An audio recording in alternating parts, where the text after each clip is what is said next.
इस वीडियो में हम लोग क्लास 9 के टर्म 2 के एग्ज़ाम में जो साइंस के इंपॉर्टेंट क्वेश्चन आने वाले हैं उसका करेंगे, जो प्राकृतिक संपदा। देखिए बायोलॉजी के 2 चैप्टर है जिसे आप लोगों के सिलेबस में। एक चैप्टर हम बना चुके हैं जो हम बीमार क्यों होते हैं, उसके 2 वीडियो बना चुके हैं, अगर नहीं देखे तो देख लीजिएगा। और ये है प्राकृतिक संपदा चैप्टर से। प्राकृतिक संपदा का जो एक वीडियो बना चुके हैं उसमें कुछ प्रश्न किए हैं, इसमें कुछ प्रश्न करेंगे, उसके बाद प्राकृतिक संपदा खत्म हो जाएगा। जैसे कि आप सभी को पता है कि फिजिक्स के 2 चैप्टर है टर्म 2 एग्जाम में, केमिस्ट्री के 2 चैप्टर है और बायो के 2 चैप्टर है। फिजिक्स के 2 चैप्टर कंप्लीट करा चुके हैं, बायो के 1 चैप्टर कंप्लीट करा चुके हैं और दूसरा चैप्टर ये चल रहा है। उसके बाद केमिस्ट्री के चैप्टर कंप्लीट कराएंगे, उसके बाद साइंस आप लोगों का कंप्लीट हो जाएगा। तो क्लास 9 के लिए साइंस इतना ही पढ़ने की ज़रूरत है, इससे बाहर पढ़ने की ज़रूरत नहीं है। तो चलिए वीडियो को शुरू करते हैं कि प्रश्न क्या है। तो चलिए देख लेते हैं कि प्रश्न क्या है, इम्पोर्टेंट जो आने वाला प्रश्न है। तो जैसे यहाँ पर प्रश्न है कि मृदा या मिट्टी अपरदन क्या है। मृदा को ही मिट्टी कहा जाता है, तो मिट्टी अपरदन क्या है। तो मिट्टी का क्षरण होना ही या मिट्टी का धीरे धीरे क्षय होना ही मृदा अपरदन है। तो मृदा की ऊपरी उपजाऊ परत के हटने की प्रक्रिया को मृदा का अपक्षय कहते हैं, उसकी मृदा का अपक्षय कहते हैं। अगला प्रश्न है कि मृदा अपरदन को रोकने और कम करने के कौन कौन से तरीके हैं। तो मृदा अपरदन को हम लोग कैसे कम कर सकते हैं। एक तो जैसे पशु चराई अधिक हो रहा है, पशु चराई कम करके, पेड़ को काटने के कम काट के, तो इस तरीके से मृदा अपरदन को रोक सकते हैं। क्योंकि मिट्टी में जो मृदा रहता है और पौधे के जड़ जो रहता है ना, ये मिट्टी को जकड़े रहता है, मिट्टी को बहने नहीं देता है। तो इसलिए मृदा अपरदन के लिए पेड़ पौधा होना जरूरी, मृदा अपरदन को रोकने के लिए पेड़ पौधा होना जरूरी है। तो अधिक से अधिक फसल उगाना, अधिक चराई को रोकना, पेड़ों के काटने को कम करना तथा काटे गए पेड़ों के स्थान पर पेड़ उगाना। उसके बाद है मिट्टी की उपजाऊ शक्ति को बनाए रखना तथा फसल उगाना। ये है मृदा अपरदन रोकने के उपाय। उसके बाद है कि प्रश्न है कि ह्यूमस क्या है, यह किस प्रकार मृदा की संरचना को निर्धारित का मुख्य कारक है। तो ह्यूमस क्या है। तो ह्यूमस ये है कि जीव जंतु के जो बहुत सारे जीव जंतु मर जाते हैं तो मृत अवशेषों और जो जैविक अवघटनों से जो उत्सर्जित पदार्थ जो मतलब उपयोगी नहीं है उसको मिट्टी के अंदर वो एक प्रकार का क्या उपजा फसल मतलब मिट्टी की उपजा शक्ति को बढ़ाते हैं, तो उसी को कहते हैं ह्यूमस। तो ह्यूमस क्या है, जीव जंतुओं के मृत अवशेषों के सड़ने गलने अथवा पशुओं के और उत्सर्जित के जैविक अपघटन से बना काले भूरे रंग का पदार्थ जो पौधे में इसके बाद है यहाँ पर पौधे में वृद्धि एवं विकास के लिए बहुत उपयोगी होता है, उसे ह्यूमस कहलाता है। यह मृदा की संरचना का मुख्य कारक है क्योंकि यह मृदा के सौरध्र बनाता है और वायु तथा जल की भूमि के अंदर जाने में सहायक होता है। उसका प्रश्न है कि जल चक्र के क्रम में जल की कौन सी अवस्थाएं पाई जाती है। तो जल चक्र में जल की ठोस अवस्था पाई जाती है, द्रव अवस्था पाई जाती है, जल वाष्प। यानी जल चक्र में पानी की निम्नलिखित 3 अवस्थाएं प्रयोग होती है, ठोस, द्रव और गैस। जल वाष्प, गैस यानी जल वाष्प हो जाएगी यहाँ पर। उसके बाद है ग्रीन हाउस प्रभाव। ग्रीन हाउस प्रभाव जिसे हरित गृह प्रभाव भी कहते हैं। तो ग्रीन हाउस प्रभाव क्या है कि पृथ्वी के वायुमंडल का गर्म होना ही ग्रीन हाउस प्रभाव है। और पृथ्वी का गर्म क्यों हो जाते हैं, क्योंकि बहुत सारे गैसों के कारण, जैसे CO2 है, कार्बन डाइऑक्साइड, मीथेन गैस है, जैसे CH4, इसी कारण पृथ्वी के वायुमंडल का गर्म होना ही ग्रीन हाउस प्रभाव है। तो वायुमंडल में उपस्थित CO2 यानी कार्बन डाइऑक्साइड परत द्वारा ऊष्मीय प्रभाव वाली अवरक्त विकिरणों के प्रगृहित होने की वजह से वायुमंडल में गर्म हो जाने को ग्रीन हाउस प्रभाव कहते हैं। उसके बाद है प्रश्न कि वायुमंडल में पाए जाने वाले ऑक्सीजन के 2 रूप कौन सी है। देखिए ऑक्सीजन का एक सूत्र होता है O2 और अभी पिछले वीडियो में हम लोग किए हैं पढ़े ओजोन जो होता है O3, यानी ऑक्सीजन के 2 रूप होते हैं। वायुमंडल में ऑक्सीजन के 2 रूप पाए जाते हैं, द्विपरमाणिक रूप में ऑक्सीजन यानी 2 ऑक्सीजन है और एक है त्रिपरमाणिक रूप में ओजोन यानी O3। फिर अगला प्रश्न है कि जीवन के लिए वायुमंडल क्यों आवश्यक। तो जीवन के लिए वायुमंडल तो आवश्यक है क्योंकि हमें कमल की भांति चारों ओर फैला हुआ है, जिसे पृथ्वी में ऊष्मा का संतुलन बनाए रखता है। एक वायुमंडल में हमें ऑक्सीजन प्राप्त होती है, दूसरी ओर पौधों को प्रकाश संश्लेषण के लिए कार्बन डाइऑक्साइड भी वायुमंडल से ही मिलती है। तो वायुमंडल से ऑक्सीजन प्राप्त होती है जो जीवन के लिए अनिवार्य है। पौधे के प्रकाश संश्लेषण के लिए आवश्यक कार्बन डाइऑक्साइड वायुमंडल से ही प्राप्त होती है। वायुमंडल कमल के भांति हमारे चारों ओर फैला हुआ है जो पृथ्वी पर ऊष्मा का संतुलन बनाए रखता है। अगला प्रश्न देख लेते हैं। अगला प्रश्न है कि प्रश्न यह है कि अपने टेलीविज़न पर समाचार पत्र में मौसम संबंधी रिपोर्ट को देखा होगा। आप क्या सोचते हैं कि मौसम के पूर्वानुमान में सक्षम कैसे है? तो टेलीविज़न में या समाचार पत्र में जो मौसम अनुमान देते हैं कैसे देते हैं, किस प्रकार देते हैं, उसके बारे में बोला गया है।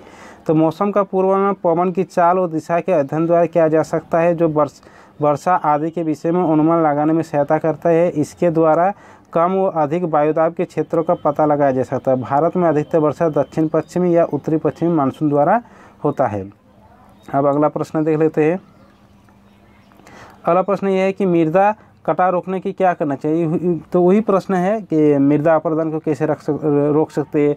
तो पेड़ पौधे इत्यादि उगाकर सघन खेती करके मृदा अपरदन को हम लोग रोक सकते हैं। अगला प्रश्न है कि भूमि प्रदूषण कैसे फैलता है। भूमि प्रदूषण कैसे फैलता है। तो घरों, गौशाला, कारखाना या खेतों आदि से निकले ठोस अवशिष्ट पदार्थों से भूमि पर प्रदूषण फैलता है। अगला प्रश्न है कि वायु प्रदूषण के दो मुख्य स्रोत क्या है। तो एक है वनों में आग तथा ज्वालामुखी, जिससे बहुत मात्रा में धुआं उत्पन्न होती है, यह भी एक वायु प्रदूषण का कारण है। उसके बाद है कि वायु प्रदूषण कैसे होता है। तो वायु एक निश्चित अनुपात में गैसों का मिश्रण है। जब कभी गैसों के अनुपात में कोई असंतुलन हो जाती है तो वायु प्रदूषण होता है।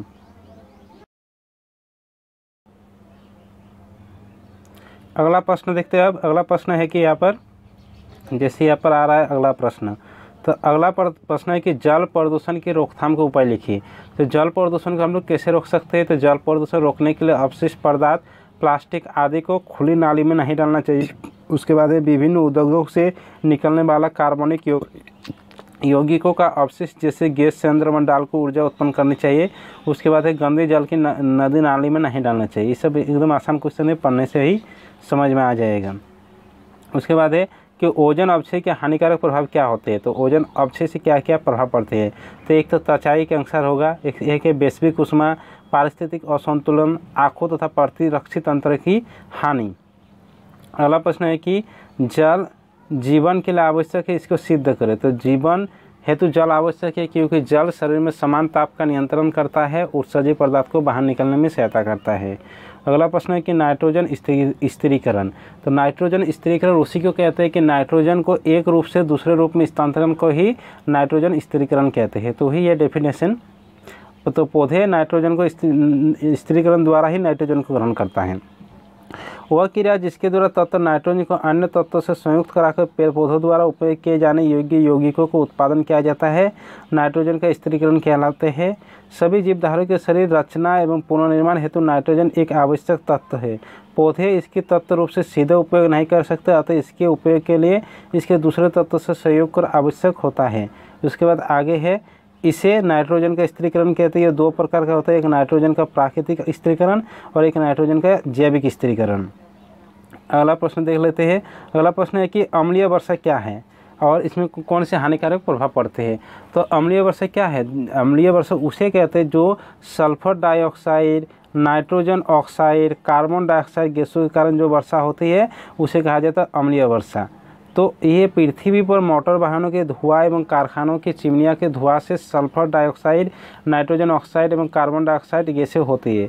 ये गैसें वायुमंडल में ऊपर उठती है एवं वर्षा के समय वर्षा के जल से अभिक्रिया करके अम्ल बनाती है। ये अम्ल जब वर्षा जल के साथ भूमि पर आता है तो इसे अम्लीय वर्षा कहते हैं। उसके अब हानियाँ देख लेते हैं, इसकी हानियाँ क्या है अम्लीय वर्षा की हानियाँ। तो अम्ल वर्षा की हानि ये है कि इसमें पेड़ पौधे की पत्तियाँ क्षतिग्रस्त हो जाती है और प्रकाश संश्लेषण की दर कम हो जाती है। इससे ऐतिहासिक इमारतें क्षतिग्रस्त हो जाती है क्योंकि उसका संगमरमर या चूना अम्ल में अभिक्रिया करती है। इससे त्वचा रोग होने की संभावना रहती है अम्लीय वर्षा में। उसके बाद है अगला प्रश्न कि प्रकृति में ऑक्सीजन चक्र को प्रवाह चार्ट द्वारा समझाइए। देखिए आप लोग के सिलेबस में बहुत सारा चक्र है। एक ऑक्सीजन चक्र है, एक नाइट्रोजन चक्र है, एक कार्बन डाइऑक्साइड चक्र है। तो इसमें से ऑक्सीजन का जो चक्र है यही सबसे महत्वपूर्ण है। यही प्रश्न सबसे इम्पोर्टेंट है ऑक्सीजन चक्र। तो हो सकता है तो बाद में नाइट्रोजन चक्र और कार्बन डाइऑक्साइड चक्र का भी हम प्रश्नों का आंसर दे देंगे, लेकिन आज इसमें ऑक्सीजन चक्र ही देंगे क्योंकि सबसे पहले ऑक्सीजन चक्र को पढ़ेंगे क्योंकि ये बहुत इंपॉर्टेंट प्रश्न है। तो ऑक्सीजन चक्र क्या होता है। तो चलिए देख लेते हैं। तो ऑक्सीजन चक्र O2 जिसका सूत्र होता है कार्बोहाइड्रेट, प्रोटीन, न्यूक्लिक अम्ल और वसा जैसे जैविक अणुओं का ऑक्सीजन एक आवश्यक घटक है। यह मूल रूप से वायुमंडल में 21% है ऑक्सीजन। बड़े पैमाने पर पृथ्वी के पटल में यौगिक के रूप में और वायु में CO2 के रूप में पाया जाता है। पटल का, इसके बाद है यहाँ पर पटल का यह आगे है यहाँ पर पटल का यह धातु और सिलिकॉन के ऑक्साइड के रूप में भी पाया जाता है, जैसे सिलिकॉन ऑक्साइड यानी SiO2। फिर है दूसरे खनिज के रूप में भी पाया जाता है ऑक्सीजन। उसके बाद है यहाँ पर कि O2 पृथ्वी पर बहुत अधिक मात्रा में पाया जाने वाला तत्व है। वायुमंडल से ऑक्सीजन का उपयोग श्वसन, दहन और नाइट्रोजन के ऑक्सीजन के निर्माण में होता है। प्रकाश संश्लेषण द्वारा O2 वायुमंडल में लौटती है। प्रकाश संश्लेषण द्वारा पृथ्वी बड़े ऑक्सीजन चक्र O2 साइकिल का मिल जाता है। तो जो यहाँ से यहाँ तक जो डेफिनेशन है वही यहाँ पर चक्र के रूप में हम यहाँ पर समझा दिए हैं। जैसे ऑक्सीजन चक्र किस प्रकार का होता है यहाँ पर बनाया है इसका चित्र। तो ऑक्सीजन चक्र जैसे यहाँ पर H2 है यानी जल है पृथ्वी पर, तो जल से जब ये प्रकाश संश्लेषण होता है, प्रकाश संश्लेषण में ऑक्सीजन का निर्माण होता है। फिर ऑक्सीजन से ये श्वसन होता है, फिर श्वसन से जल का निर्माण होता है। उसी तरह CO2 है, CO2 में प्रकाश संश्लेषण होता है। प्रकाश संश्लेषण में C6H12O6 कार्बनिक अणु का निर्माण होता है, जिसमें O6 भी है यानी ऑक्सीजन का भी निर्माण हो रहा है। फिर ये है कार्बनिक यौगिक जो C6H12O6 है, ये ग्लूकोज का सूत्र होता है। इसमें फिर श्वसन होता है, श्वसन के बाद फिर कार्बन डाइऑक्साइड का निर्माण होता है जो ऑक्सीजन का इसमें भी विद्यमान है। इस प्रकार ये चलता रहता है साइकिल की तरह। देखिए साइकिल जैसे यहाँ पर यहाँ जा रहा है, फिर यहाँ जा रहा है, फिर यहाँ जा रहा है, फिर आ रहा है, तो इस तरह ये साइकिल की तरह जैसे चलता रहता है, इसलिए इसे ऑक्सीजन चक्र कहा जाता है। तो बस प्राकृतिक संपदा से इतना ही पढ़ने की ज़रूरत है। बस इसी से प्रश्न आ जाएगा, इससे बाहर प्रश्न नहीं आएगा। एक जो वीडियो पहले बना चुके पार्ट 1 वो वीडियो नहीं देखे तो देख लीजिएगा। तो इससे पहले हम फिजिक्स के 2 वीडियो बना दिए हैं। जो आप लोगों के एक चैप्टर है कार्य तथा ऊर्जा और एक चैप्टर है आप लोगों का ध्वनि। अगर नहीं है तो जाकर देख लीजिएगा। इसके बाद आप लोगों का केमिस्ट्री का 2 चैप्टर है, एक है अणु एवं परमाणु एवं एक है परमाणु की संरचना। उसका वीडियो भी जल्द ही मिल जाएगा। बस साइंस में आप लोगों का ये 6 चैप्टर पढ़ने की ज़रूरत है टर्म 2 के एग्ज़ाम के लिए, इससे बाहर नहीं आएगा।